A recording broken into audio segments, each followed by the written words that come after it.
निधि जी, राधे राधे राधे श्री राधे। हरिवंश महाराज जी। महाराज जी, मेरा प्रश्न है कि मेरे ऐसे क्या कर्म हों कि मेरे इष्ट देव, समस्त संतजन, सभी हरि भक्त, सभी देवता ये शरीर त्यागने के बाद मेरा इंतजार करें, मुझसे ज्यादा उन्हें मुझसे मिलने की इच्छा हो।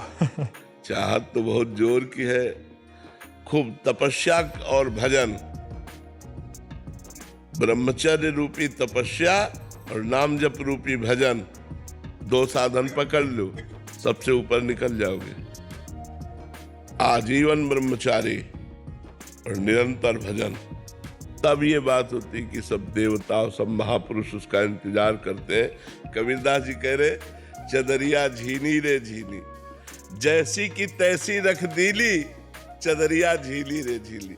जैसी हमें दी थी वैसे ही वापस कर दिया, प्रयोग नहीं किया, गंदा नहीं किया, तब महापुरुष होता है, तब उसका सब देवता और अभिनंदन करते हैं। अब यहाँ को भोग विलास करें, 2-4 माला घुमा लो, कहते देवता हमें नमस्कार तो ऐसे खिलवाड़ थोड़ी, देवता तपस्या करके देवता बने, वैसे थोड़ी बने।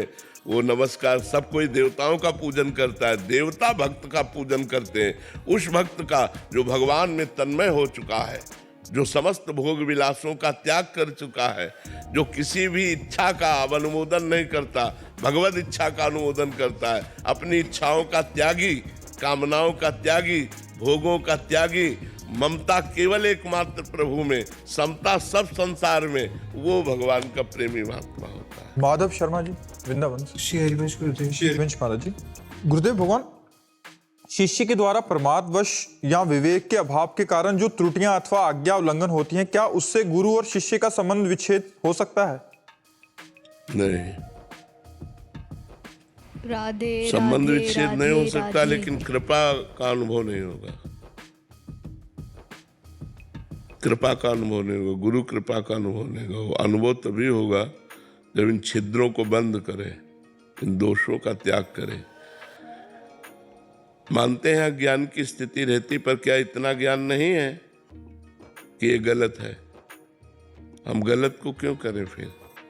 जानबूझ करके ये गलत है, फिर उसमें सुख बुद्धि करके हम करते हैं और अपने को अज्ञानी कहकर हम बचना चाहते हैं, तो इसीलिए फिर दंड मिलता है।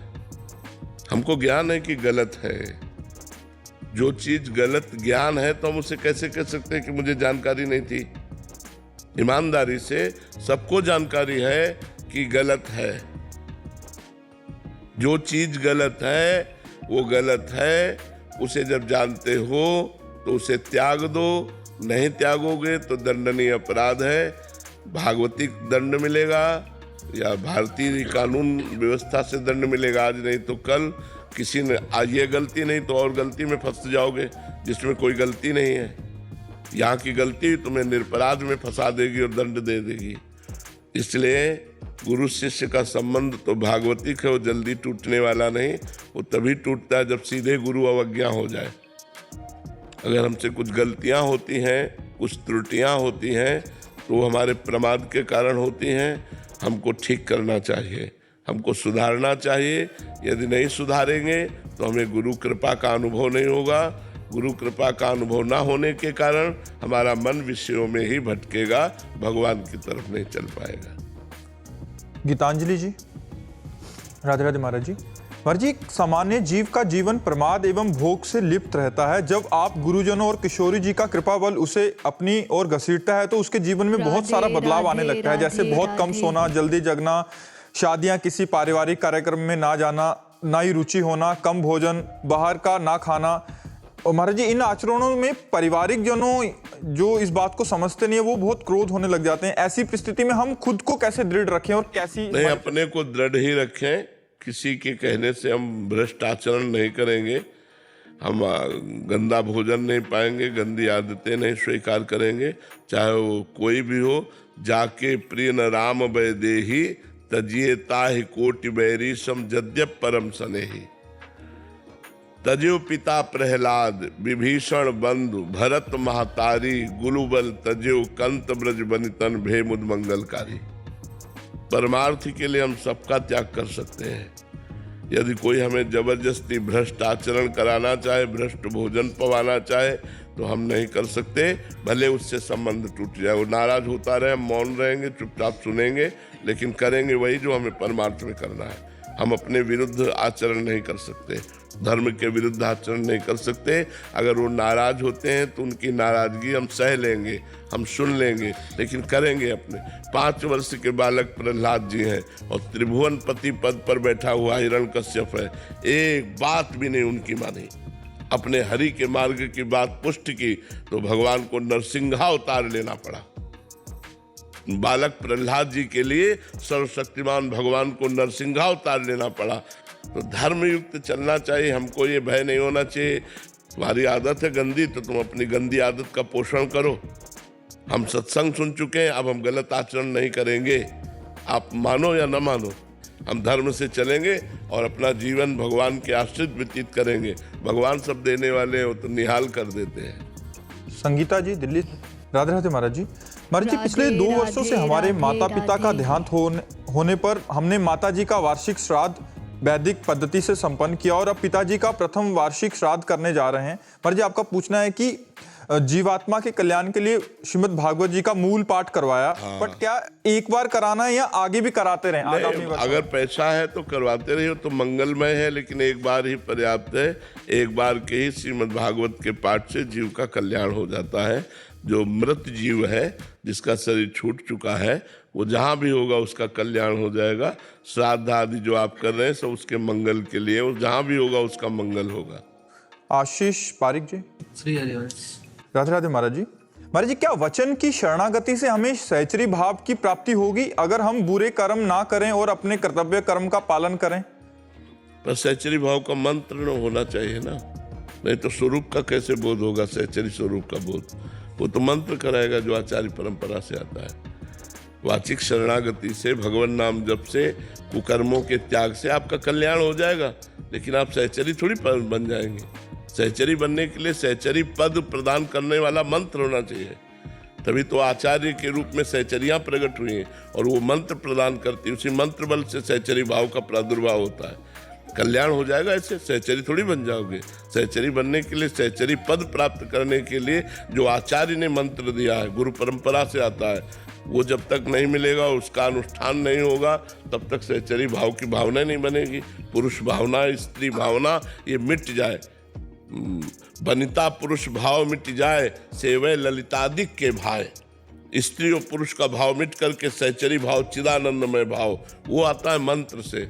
जब गुरु की शरण में होकर रसिकों के संग में उनकी जूठन खाए, उनकी चरण रज सेवन करे, उनका संग करे और खूब मंत्र जप करे, वृंदावन धाम की कृपा मनावे, तब सहचरी भाव। प्रथम भाव तन अपवपुजु करत अलंकृत, वो भाव बदल गया, भाव में डूबा हुआ देख रहा है अपने को नित्य किशोरी के रूप में, नित्य सहचरी और प्रियाजू के समीप वो है। अब अपने शरीर का भाव भूल गया, पांचों भूले देह सुधी, देह में मैं पुरुष हूँ, मैं स्त्री हूँ, ये भाव भूल गया और सहचरी भाव में मगन है। ये मंत्र की महिमा होगी, आचार्य की कृपा की महिमा होगी। महामंडलेश्वर श्री यमुनापुरी जी महाराज। महाराज जी का प्रश्न है, आप कह रहे हैं कि होए भजन ना तामस देहा। महाराज जी, मेरे जैसे जीव ना भजन ही किया, यज्ञ तप कुछ भी नहीं और किसी में रुचि भी नहीं है, तो ऐसे में कल्याण का क्या साधन है महाराज जी? जो साधन है वही साध्य बना ले, जो साध्य है उसी को साधन बना ले। भगवद आश्रय, अगर हमारा भगवद आश्रय पुष्ट हो जाए, भक्ति मार्ग भगवद आश्रय पुष्ट हो जाए, तो हम जिसके आश्रित रहते हैं हमारा स्वाभाविक चिंतन होता है। जैसे हम शरीर के आश्रित हैं इस समय, तो हमारा इंद्रिय विलास, मनोविलास, बुद्धि विलास यही चलता रहता है। जागतिक सर्व में वो समिट नहीं पाता है। अगर समिट के अपने देह भाव को त्याग सके तो उसे कुछ करने की फिर और जरूरत नहीं है। वो परमात्मा स्वरूप है। जो अपने स्वरूप को जान जाता है वो ब्रह्म स्वरूप हो जाता है, क्योंकि ब्रह्म स्वरूप ही है। कुछ करने की जरूरत नहीं है, बस जो किया है उसे त्यागने की जरूरत है। अपने से त्यागा गया है, वो उपरामता आ गई है, कुछ करने की इच्छा ही नहीं होती। हाँ तो बस ठीक है, अब बस ये कुछ करने की इच्छा नहीं होनी चाहिए, कुछ भी, न सत न असत, राधे राधे न राधे सत न असत, राधे। कुछ भी करने, क्योंकि हमारा जो स्वरूप है वो निष्क्रिय है। जब हम अपने स्वरूप में स्थित हो जाते हैं तो फिर होता है, जो हो रहा है वो गुणानुगुण वर्तन्ते मनुष्या पार्थ सर्वसा। स्वयं कर्ता और भोक्ता भाव रहित हो जाने पर वो आत्मस्वरूप में स्थित महापुरुष मुक्तावस्था को प्राप्त हो जाता है। पर स्थिति यह है कि कुछ भी करने की इच्छा नहीं होनी चाहिए। जैसे एकांत में रखा हुआ दीपक, जो वायु प्रवाह रहित स्थान है, उस एकांत में रखा हुआ दीपक की लौ स्पंदन रहित रहती है। ऐसे अंतःकरण की स्थिति होनी चाहिए। बुद्धि, मन, चित्त, अहंकार, चारों स्पंदन रहित। अहंकार में कोई कर्ता, सर्वारंभ परित्यागी, किसी भी कार्य का संकल्प नहीं मन में, अहंकार की कोई स्फुरणा नहीं, बुद्धि का एकमात्र आत्मनिश्चय, चित्त का चिंतन रहित हो जाना, चित्त का चिंतन रहित हो जाना, ये अपने स्वरूप में स्थित महापुरुष के लक्षण है। क्योंकि स्वरूप को कोई सुधारना नहीं, सुधारना अंतःकरण को है। अंतःकरण अपने धर्म से ऊपर उठ जाए, अर्थात परमात्मा स्वरूप में स्थित हो गया, स्पंदन रहित, जैसे एकांत में दीपक की लौ अविरल, बिना कोई स्पंदन हुए, ऐसे ही अंतःकरण का स्पंदन रहित शांत हो जाना, निष्क्रिय हो जाना, यही आत्म स्वरूप में स्थित होने का स्वरूप है। थोड़ा भय बना रहता है कि ये सब छूट गया तो कहीं चूक ना जाए। नहीं, अब भय नहीं रहना चाहिए, क्योंकि इन सब का फल है स्वरूप बोध होना। स्वरूप बोध होना इन सब का फल है। राधे राधे अगर राधे भय राधे। है तो अभी सबका बंद ये बात ध्यान रखना है। हाँ, अभी बिल्कुल ये जरूर है कि जैसे हमारा स्वप्न टूट गया है, पर हम जगकर उस स्वप्न के आभास में खोए रहते हैं। सुखद या दुखद जैसा होता है वैसा हमें अनुभव होता है। यद्यपि हम जग चुके हैं, पर स्वप्न का आभास होता है। ऐसे ही जब अंतराय होगा, वैसे ही उस स्वप्न का आभास खत्म होता चला जाएगा।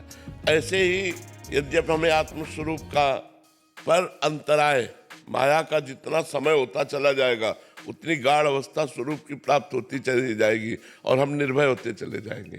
किसमें क्रिया करना है? जब स्वरूप को कुछ चाहिए नहीं, वो मुक्त है ही, उसे मोक्ष चाहिए ही नहीं, और उसे आज तक कोई बांध पाया नहीं, हम स्वयं बंध गए हैं, तो हम सब छोड़ रहे हैं। बस हमको जीवन भर ये याद रखना है कि माता बहनों का संसर्ग ना होने पावे, कंचन का संग्रह ना होने पावे, और शरीर की मान प्रतिष्ठा अपनी प्रतिष्ठा ना समझी जाए। अगर इन तीन बातों से हम सावधान रहे तो हमारा जो स्वरूप बोध है वो प्रकाशित हो जाएगा। भजन हो या ना हो, माताओं बहनों से संसर्ग न रखे। जो कंचन संग्रह करेगा उसका चिंतन फंस जाएगा। जो मान प्रतिष्ठा में सुख लेगा उसका देहाभिमान पुष्ट हो जाएगा, तो आत्मबोध की तरफ से वो फिसल जाएगा। आत्मज्ञान होना और आत्मबोध होना दोनों में बहुत बड़ा अंतर है। एक हलवा की प्रक्रिया बनाना सीख लेना और एक बना के खा लेना। आत्मबोध है बना के खा लेना, राधे राधे और राधे प्रवचन राधे। करना अलग चीज है और स्वरूप बोध होना अलग चीज है। तो जब हम स्वरूप की तरफ चल रहे तो हमें ये तीन चीजें जीवन भर दूर रखनी है। कंचन, कामिनी और कीर्ति। मान प्रतिष्ठा से शरीर को बचाना है कि कहीं पुनः देहाभिमान न जागृत हो जाए, और शरीर का संयोग, किसी इंद्रियों का संयोग, चूंकि हम विरक्त मार्ग के प्रतीक हैं, भोगों से ना हो जाए, असत भोगों से ना हो जाए, और कहीं हमारा चिंतन अर्थ न घसीटने लगे। अर्थ अनर्थ का कारण है। और जैसे सांप चूहे के बनाए हुए बिलों में घुसकर अपना समय व्यतीत किया फिर चल दिया, ऐसी स्थिति रहे।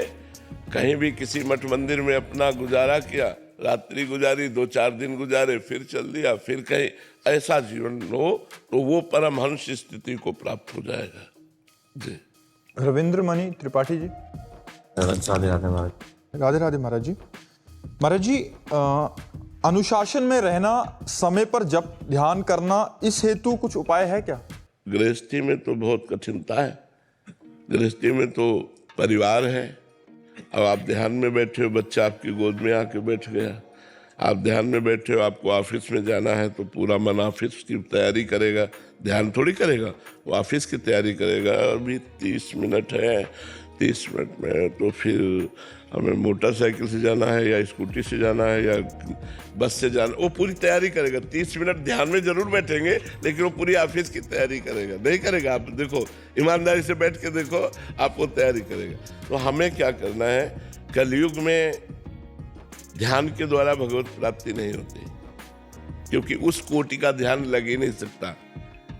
कृतयुगे ध्यायते विष्णु त्रेतायाम यजते मखई द्वापरे परिचर्यायाम कलो तद्धर कीर्तनात्। ध्यान के द्वारा सतयुग में, यज्ञ के द्वारा त्रेता में, पूजा के द्वारा द्वापर में और नाम जप के द्वारा कलयुग में भगवत प्राप्ति होती। अब हमारा मन भी जा रहा है, लेकिन राधा राधा राधा राधा, कृष्ण कृष्ण कृष्ण कृष्ण, शिव शिव शिव शिव, राम राम राम राम राम राम राम, ये भगवत प्राप्ति करा देगा। हमें लगता है इसमें लगो। युग धर्म के अनुसार जो हमें साधन बताया गया है, इसलिए हम सबको नाम जप की प्रेरणा करते हैं। महाराज जी, नाम जप में प्रीति कैसे बढ़े? नाम जप से ही प्रीति नाम जप में बढ़ेगी, दूसरा कोई उपाय नहीं है। नाम जप का ही हम अभ्यास बढ़ाते चले जाए। अब प्रीति, आप कितने मिनट नाम जप करते हैं? 2 माला कर लिया महाराज, 3 माला कर लिया। बहुत छोटी बात कर रहे हो, बहुत छोटी बात कर रहे हो। ऐसा नहीं यार, 24 घंटे में 24 मिनट तुम परमात्मा को नहीं दे सकते, 24 मिनट नहीं दे सकते। यही गुरु की जरूरत होती है कि अगर शिष्य, मान लो शिष्य भाव से हो तो फिर आवेश में डांटा जाता है। परमात्मा ने पूरा सब कुछ तुम्हें दिया, तुम 24 मिनट नहीं दे सकते कि एकांत में बैठ करके हम एक घड़ी शांति से भगवान का चिंतन कर रहे हैं। 24 मिनट एक घड़ी होती है, 24 दूनी 48। कम से कम कहा गया कि घड़ी 2 घड़ी बैठ कर तो भजन करो, तो 24 मिनट तो भजन करो। 24 मिनट भजन करो तो हमें लगता है लगभग 10-12 माला तो हो ही जाएगा। और पूजन करते हैं महाराज, पर जब जैसे आपने आज्ञा कर। देखो, ध्यान रखना, पूजन करते समय फूल भगवान को चढ़ा रहे, लेकिन मन कहाँ चढ़ रहा है। हमारी बात को पकड़ना, क्योंकि हम साधु आत्मा मन के पीछ नहीं होते, क्योंकि उसी पे चढ़े रहते हैं हर समय। तो देखते रहते हैं कि उसकी गति क्या है, वो किधर जाता है, क्या करता है। हम लोग काम क्रोध को ऐसे देखते हैं जैसे तुम्हें देख रहे हैं। ये आया काम, ये आया क्रोध, ये आया अहंकार, ये आया, एक एक पॉइंट पर पूरी नजर, क्योंकि अंतर्मुखता में एक एक पॉइंट देखा जाता है। तो आप आधा घंटे पूजन करेंगे, लेकिन 5 सेकंड भी पूजन नहीं होगा। अब हमारी बात को देखना पूजन करते समय कि आप चंदन घिस रहे हो, मन कहाँ है? आप चंदन लगा रहे हो, मन कहाँ है? चंदन पे है, ठाकुर जी पे है। बस ये बात ध्यान रखो, वो पूजा सफल है। और ये करने के लिए जप की बहुत जरूरी आवश्यकता है। बिना जप के हमारा अंतःकरण पवित्र नहीं होता, बिना पवित्र अंतःकरण के हमारा मन एकाग्र नहीं होता। इसीलिए नाम जप, यज्ञ नाम जप यज्ञ। हाँ, यज्ञ नाम जप यज्ञ, उसमें भगवान कहते हैं मैं स्वयं हूँ यज्ञ, जप यज्ञ हूँ। मुझे एक छोटी सी बात कहनी है आपको। आपसे करीब 25-26 वर्ष पहले मैं गुजरात कथा करने गया जी। तो स्वामी जी ने पूछा कि आप दक्षिणा क्या लेंगे। मैंने कहा कथा तो हो गई, अब जो देना है दे दो। बोले नहीं, जो आप देंगे वही, जो आप कहेंगे वही दे देंगे। मैं कहा मैं पहली बार आया हूँ, मुझे द्वारिका जी भेज दो, मेरे साथ 5 महात्मा है। उनके आश्रम में एक लड़का था, उसका नाम था राम जी लाल। कुछ पैसे दे के उन्होंने कहा जब महात्माओं को द्वारिका ले। हम बस में गए तो बस में भीड़ बड़ी ज्यादा थी। हम तो चढ़ गए, वो लड़का जिसके पास पैसे थे वो नीचे रहे। बस चल पड़ी तो हम घबराए, क्या होगा। बोले घबराओ नहीं, मैं ऊपर छत पे बैठ जाता हूँ, टिकट खुद ले लूंगा। बस चल पड़ी, कंडक्टर ने पूछा हमारा टिकट, हमने कहा टिकट तो राम जी लेंगे। बोले कौन राम जी? मैंने कहा ऊपर। तो उसने टिकट ही नहीं लिया। जब हम द्वारिका पहुंच गए, वो तो लड़का कहता बापू टिकट के पैसे ले लो। मगर टिकट तो हमने लिया ही नहीं। वो कहता गजब हो गया कि टिकट मैंने भी नहीं लिया।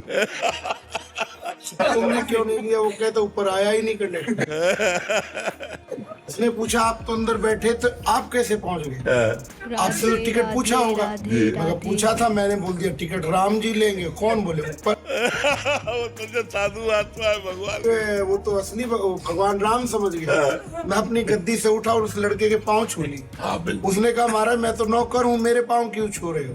मैं कहा तुमने ज्ञान करा दिया कि जब नकली राम का नाम द्वारिका पहुंचा सकता है, असली का नाम तो वो पहुंचा ही देगा। बिल्कुल बिल्कुल बिल्कुल, बहुत सुंदर बहुत सुंदर। घटित घटना है, इसलिए यज्ञ नाम जप यज्ञ। हम हजारों महात्मा अखाड़े से मिलकर के जो नहीं कर पाए पिछले 10 साल में, आपने वो पूरे भारत में करके दिखा दिया। सब लोगों को आपने नाम नहीं बता दिया। हम जो नहीं कर पाए वो आपने अकेले, हम तो हजारों के हिसाब से फिर भी नहीं कर पाए अखाड़े में, पर आपने अकेले इतनी बढ़िया लक जगा दी, उसके लिए आप धन्य हमारा। और आज अगर हमको विभूति योग लिखना पड़े दोबारा से गीता में, तो हम उसमें लिखेंगे साधु नाम प्रेमानंद शास्त्री। ये आप संतों की चरण रज का प्रताप है महाराज। आपने कमाल करके दिखा दी, जो हम में से कोई नहीं कर पाया वो आपने अकेले। नहीं नहीं महाराज जी, आप सब संतों का आशीर्वाद, आप संतों का दुलार ही, आप संतों की चरण रज ही वो काम कर रहे, अपने तो किसी योग्य नहीं है। वर्षों के बाद हमने जन जन में ये भावना देखी, बहुत वर्षों के बाद। कमाल कर दिया महाराज, आप धन्य। दीपिका, राधे राधे महाराज जी।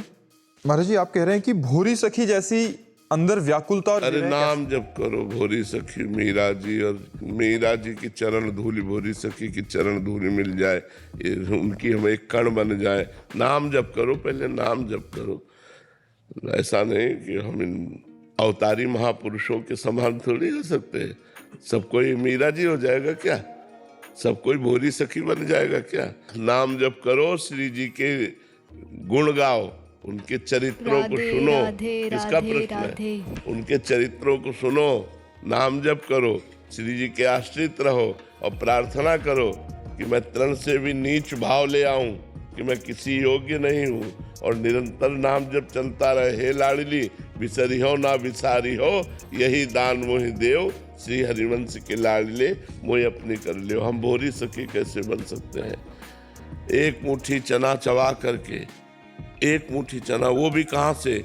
सेवा कुंज में जो बंदरों को फेंक दिया जाता है, और बंदर जो नहीं खाते हैं उसे ठुड्डी कहते हैं, उस चने को बीन लेते और एक मुट्ठी चना चबा करके यमुना जल पीकर रात दिन रोते रहते, हा लाडली, हा प्रियाजू, हा इतने प्रेम की ऊंची स्थिति कि राधा वल्लभ जी की होली में, जब राधा वल्लभ जी की होली होती तो बड़ी बड़ी पिचकारियां चलती है, तो वो नजदीक खड़े थे, तो वही रफ्तार से मारी तो पूरी कान का पर्दा फट करके रंग पूरा अंदर चला गया। भोरी सखी के, भोरी सखी भोलानाथ जी नाम था। वो पुरुष शरीर में थे लेकिन भावदेह में प्रियाजू की सखी स्वरूप में रहते थे। अब उनको भजन के सिवा कि किसी से कहें कि हमारा कान का पर्दा फट गया, उसमें पानी चला गया, अब वो पानी रंग वाला वो सड़ने लगा, उसमें कीड़े पड़ गए। जब कीड़े बाहर निकलने लगे तो लोगों ने देखा, और वो हर समय हा प्रियाजू हा लाड। सोचो जरा, कान में एक चींटी छोड़ दी जाए तो कितना परेशानी हो जाएगी, और कान में कीड़े पड़े हैं, वो हा प्रियाजू हा राधा रानी हा किशोरी जू, बस वो एक ही। उनके पद देखो पढ़कर कितने प्रेम की स्थिति में डूबे हुए। तो कुछ लोगों ने कहा बाबा तुम्हारे कान में तो कीड़े पड़ गए हैं, इसकी दवाई करवानी पड़ेगी। अब वो चुप, बोले आपको मथुरा चलना पड़ेगा, यहाँ ऐसी व्यवस्था नहीं, उस समय वृंदावन में ऐसी व्यवस्था नहीं थी। वो बोले नहीं, उनको जबरदस्ती नहीं बाबा आपको ले, क्योंकि सबको लगा सब सड़ रहा है, कीड़े पड़ रहे, मथुरा ले गए उन्होंने कहा तो ऑपरेशन होगा। तो उनका जो तुम्हें करना, जब श्री जी ले आए हैं तो जो तुम्हें करना है करो, पर ऑपरेशन करने के आधा घंटा पहले हमें बता देना, शून्य करने की जरूरत नहीं। तो उनका बिना शून्य के ऑपरेशन कैसे हो सकता है? बोले आप आधा घंटा पहले बता देना। आए और 30 मिनट पहले बताए बाबा 30 मिनट बाद आपका ऑपरेशन होगा। शांत बैठ गए और श्री जी में तन्मय हो गए। डॉक्टर आए ऐसे ऐसे ऐसे, वो है ही नहीं, सीधा शरीर ऐसे बैठा हो, बैठे बैठे ऑपरेशन, पूरे कान का ऑपरेशन हो गया, कहीं ऊ आ नहीं, कोई पलक नहीं खुलना, कुछ नहीं, बिल्कुल मुर्दे के तरीके एकदम। ऑपरेशन होने के आधा घंटे बाद श्री हरिवंश, श्री हरिवंश, श्री हरिवंश, आँख खोली और का ऑपरेशन हो गया, बोले हाँ, उठे और चल दिए। पूरा अस्पताल उनके चरणों की धूल माथे पे कि ऐसा महापुरुष, तो भोरी सखी जैसा महापुरुष, तो हम तो यही चाहते हैं कि उनकी चरण रज का एक किनका मिल जाए, जिससे हमारे अंदर थोड़ा सा भी भाव प्रियाजू के लिए तो आ जाए, थोड़ा तो रोना आ जाए प्रियाजू के लिए। वो तो रात दिन ऐसे चीख चीख के रोते कि जो ब्रजवासी वहाँ से निकलता तो कहता, राधा रानी हमारे भी पुण्य लग जाए, बाबा को तुम दर्शन दे दो। नहीं सहा जाता इसका रोना देख करके, इतना वो विकल, वो हर समय श्री जी में ही रहते, श्री जी के दर्शन में रहते, श्री जी में। तो ऐसे महापुरुषों की चरण रज में प्रणाम है, उनकी कृपा को हो जाए, हमें राधा नाम रचने का स्वभाव बन जाए, हमारी प्रीति राधा नाम में हो राधे जाए, ये राधे जीवन का राधे परम लाभ। राधे।